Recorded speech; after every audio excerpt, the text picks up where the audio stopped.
we have Earthbound with Horus with your standard resonator package. That's an innovation that I haven't quite seen yet.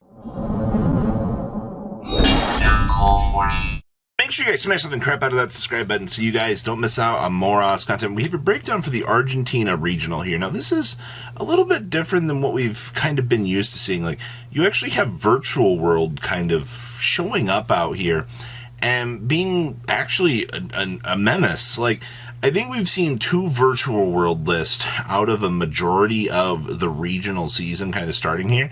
And, I mean, obviously, you know, with transaction rollback and things, people got more excited to try out the deck, but this build's not even trying that stuff out. But we'll talk more about that here in a second. Your biggest deck out of this event actually looks like it's Rescue Ace. Tell me that you didn't expect to see that one coming. All right, but to be fair, I mean, the additional fire searches that the deck has going for it now actually ends up being pretty good. We also had 1 Fire King, so before somebody is like, you know, where's the meta at, Robbie? You know, do we count the event? Yes, there was fire present. All right, it was here.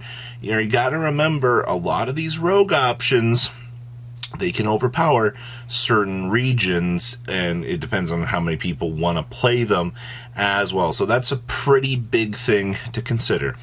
We also had a Tier Elements duelist for this event, which I'm actually pretty happy to see that as well. I've definitely loved Tier this format now that it feels a little bit more roguish, and seeing what choices people are making to kind of counter the meta has been good. We also have the explosive power of Manadium. Good stuff. We also have Branded, so the power of fusion still doing its thing. And then we also have this Earthbound Horus deck that I mentioned specifically at the beginning of this video. Every time you see these little, I guess, innovation lines with decks like this, it is always crazy to see. And, you know, the Horus package, has it been power crept yet? I don't know, let's pass on over to deck list. So, starting things off here is our Diabell Star good stuff list. No Pobbler in here, though. You do see that we still are doing the original Sinful Spoils because, you know, you want to get to Hydrant. Hydrant is always going to be, like, the go-to thing for a deck like this. And basically, as you're cycling through and, you know, doing the pressure stuff, it's good. Obviously, I mean, no bonfires needed. You know, it's just still do whatever you need to with the sublines with this. I'm just kind of impressed that, you know, people are like, hey, you know, you need Pobblers and things like that. No, this tells me you don't need Pobbler. You're able to kind of overcome a lot of that standard stuff. Hello, Promethean Princess. Glad to see you here. Also, this build did have the crossout designators present down here as well. I also see they had Bysteals as well. That's kind of an interesting choice to see here as well, but honestly, definitely one of the more interesting choices. Okay. We also have, wow, talk about just slamming on through here. So you mean to tell me that both of my first place list were actually incredibly similar in takes? Okay. This build, high enemy control. You know, don't underestimate the power of Econ in this format.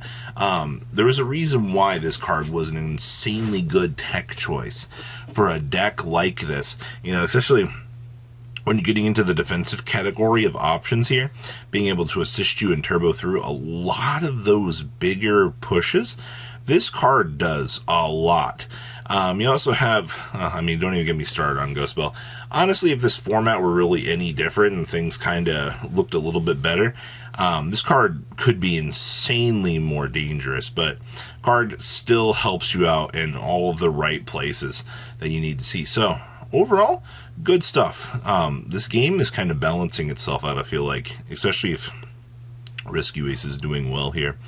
All right. Oh, we have Tier. Ooh. You know why a deck like this tends to do good? It's because it has... My favorite thing about Tier is it has no good matchups.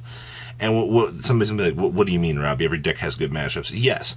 But the problem with Tier is it needs to draw well to make its matchups. But I mean, this deck can make its what would seem like its worst matchups explode and be crazy decks that it can actually overcome. Now, this build, I mean, you're playing Triple Scream, you're on 44 cards. I think that's fine that you're dedicating a little bit extra slots to being able to kind of turbo through a lot of these options. So that's actually pretty good.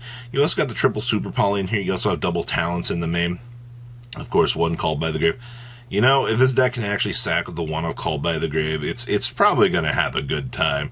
You know what I mean? Like, just mission accomplished.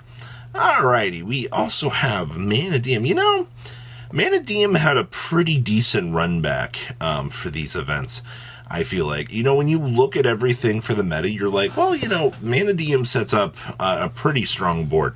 Manadium, I think, is personally one of the scarier decks in your meta right now, but when you look at things right now, for whatever reason, the board is breakable by fire, or has a problem with what fire sets up. That's why, you know, you see this deck obviously trying to push more droplets.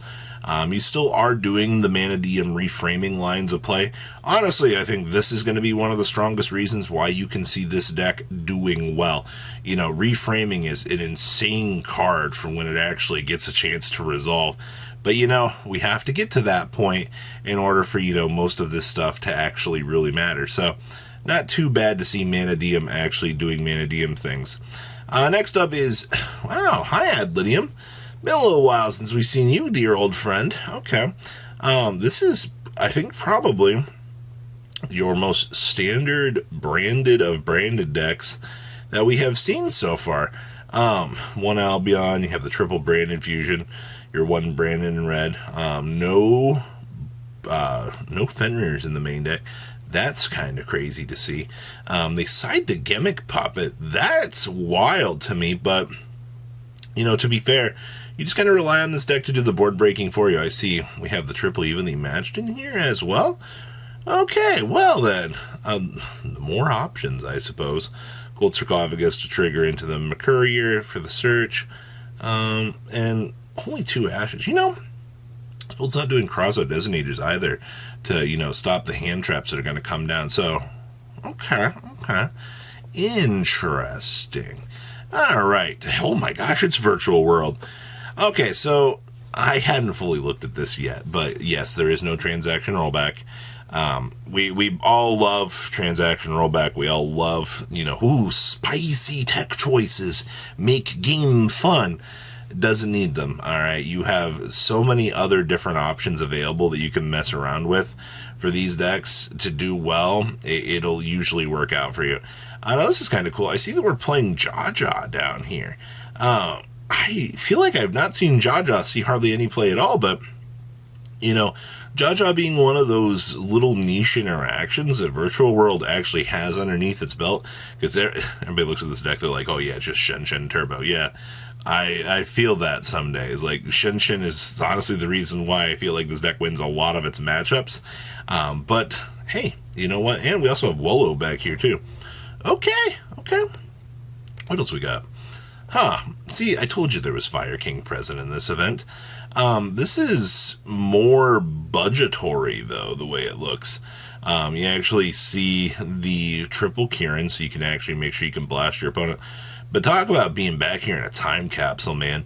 We're actually playing the Nadir Servant package, which, I mean, being able to get a free value off of this, the free ins, like, this just proves that, like, with what the deck got in its current iterations for power-ups, made the deck a lot stronger. Obviously, you know, Promethean Princess, Ambler Whale are insane cards, you know, Bonfires, Pobblers as well, but, you know, for this particular regional, Fire was able to kind of do its thing. It also proves, you know, with enough generic hand traps, you can kind of do everything that you want to here. But I do think a lot of the value has to do with, you know, the splash little package of this, just being able to assist. And our last list here is this Earthbound pile. Basically, you're using the Harmonix little Synchro Earthbound, actually, yeah, we're just doing Earthbound fusion plays in here to be able to fusions. Oh my gosh, I spoke too soon here. I did not actually realize that we're doing Muddy Mud Dragon plays with the Red Eyes Dark Dragoon in here, or the fact that you can actually even make this card.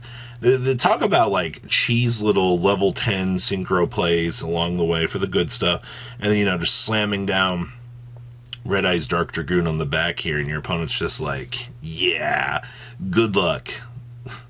Yu-Gi-Oh! I love this game. This is amazing to actually see the harmonic synchro fusion and the Earthbound fusion and being able to work in tandem with each other here.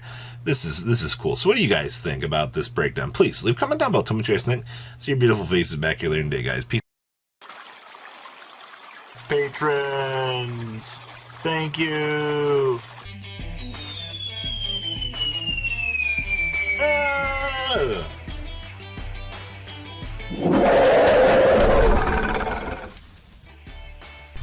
Thank you so much for watching. Check out these other videos.